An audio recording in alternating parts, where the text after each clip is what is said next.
All right. Hello, West Michigan. We are sitting down today with Congresswoman Elissa Slotkin, one of the two Democratic candidates running to fill the soon-to-be vacant seat in the U.S. Senate to represent Michigan. Thank you for sitting down with us. Thanks for having me. That seat is soon to be vacant because Senator Debbie Stabenow is going to be leaving. She's been there since 2001, so clearly some big shoes to fill. How do you think they're going to fit if you win that position? Well, look, I mean, Debbie Stabenow, we owe a lot to her. She's been in office for 50 straight years in Michigan, and she's passing the torch, which is amazing.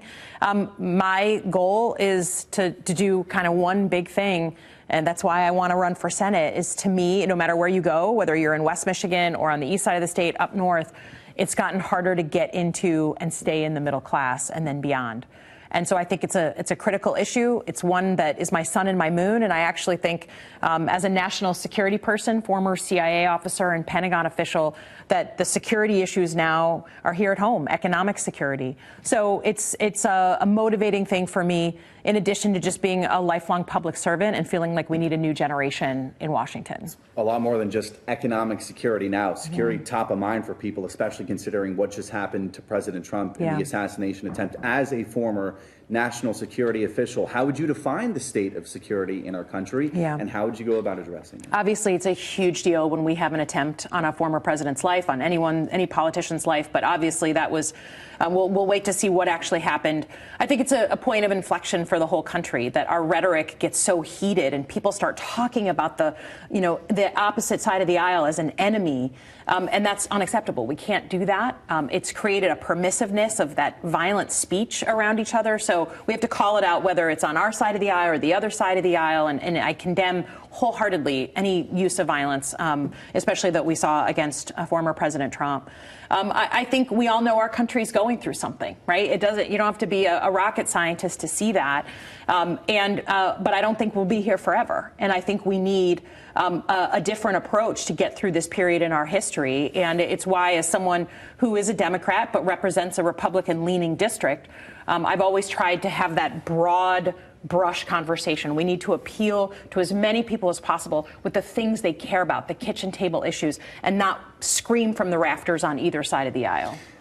Easier said than done, especially in the political climate that we're in right now. How do you accomplish that when it seems like we are as divisive as ever, both as citizens, and I think it's because we're reflective of what we see, in politics. First of all, everyone's responsible for their own behavior, their own actions, their own posts on social media. Like, people need to check themselves and check others, friends, family, if they're doing something that's kind of out of bounds.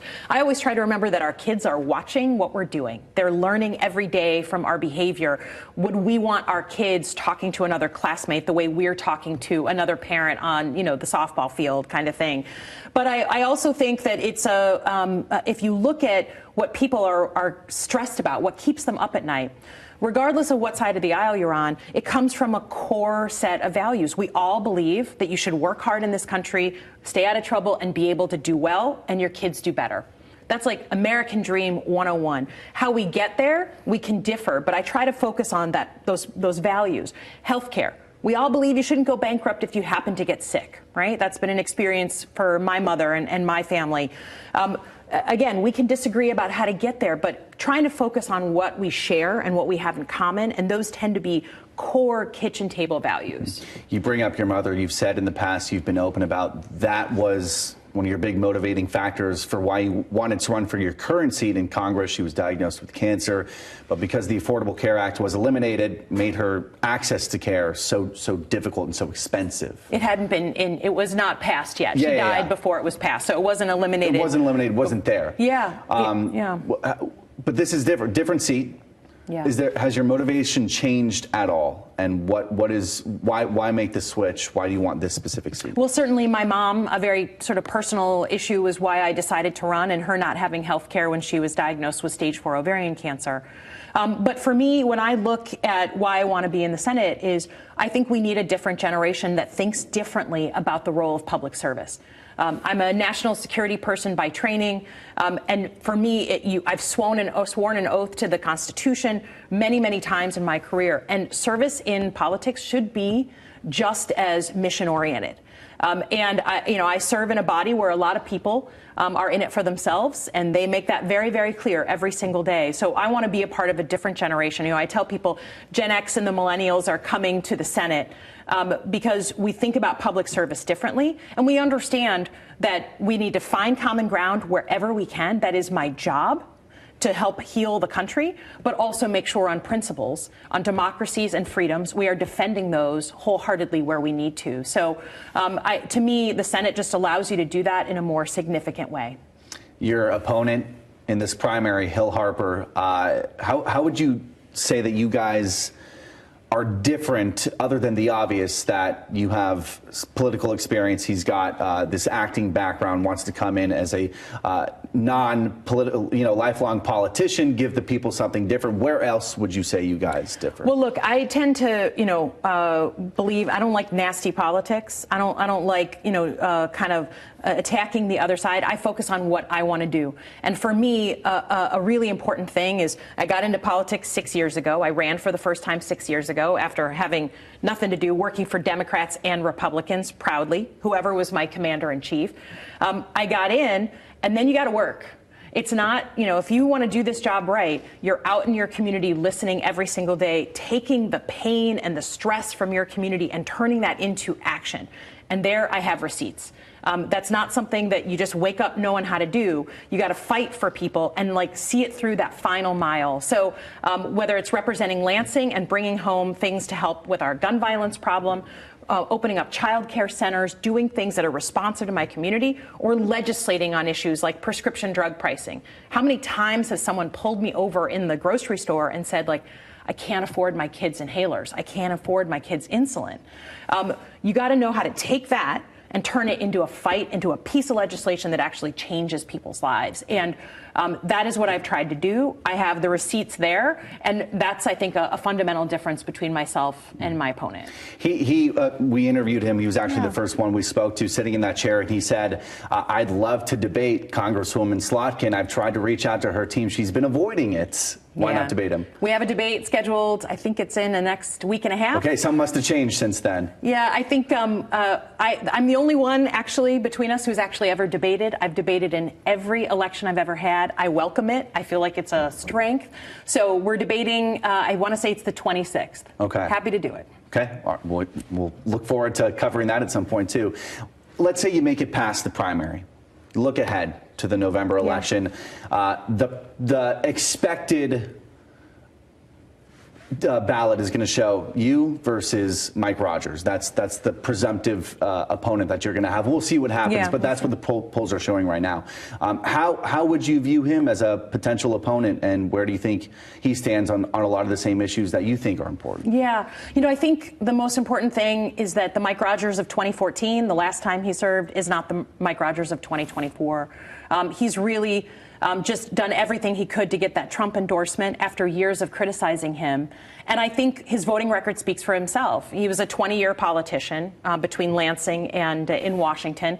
He voted to do things like privatize Medicare and Social Security. He voted in favor of the pharmaceutical industry over and over. And on an issue I feel very passionate about, protecting a woman's freedom to choose and make her own choices, he voted over and over again, not only to stop a woman being able to have an abortion for any reason, but also looking at things like IVF, contraception. He's co-sponsored bills that are just continue to take away women's freedoms. And I just unambiguously can't support something like that in a decision-making role in Washington. I'll make this the last topic. President Biden.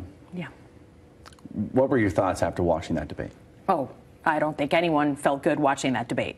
All I could think of again was kids watching it and thinking that this is normal. He had a terrible performance, which he's been open about, and former President Trump lied throughout the entire thing on issues of consequence. And so it was a bad showing for America.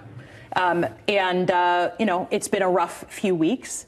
We're clearly, as a country, like I said, we're going through a period in our history, but these last 3 weeks have been tumultuous. Look, only he can make this decision. I think, to me, the most important thing, I'm a mission-oriented person, is we have to make sure that we keep the White House. And that's the only thing that guides me. And I tend to have my conversations in private.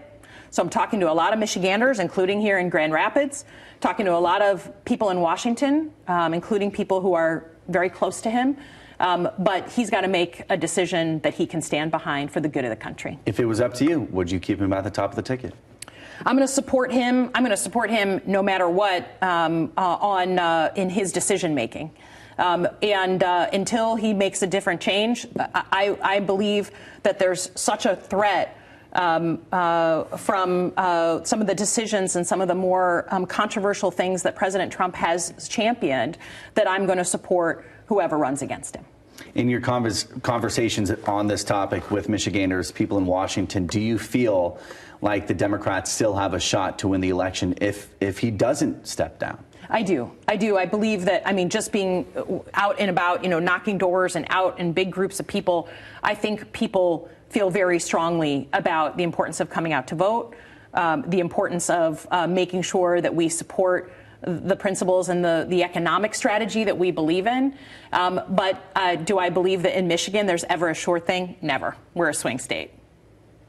We'll end with this. I'd love for you to look at this camera. Sure. Talk to the people of Michigan, the voters, why they should be voting for you in this primary. Sure. Hi, everyone. I'm Elissa Slotkin.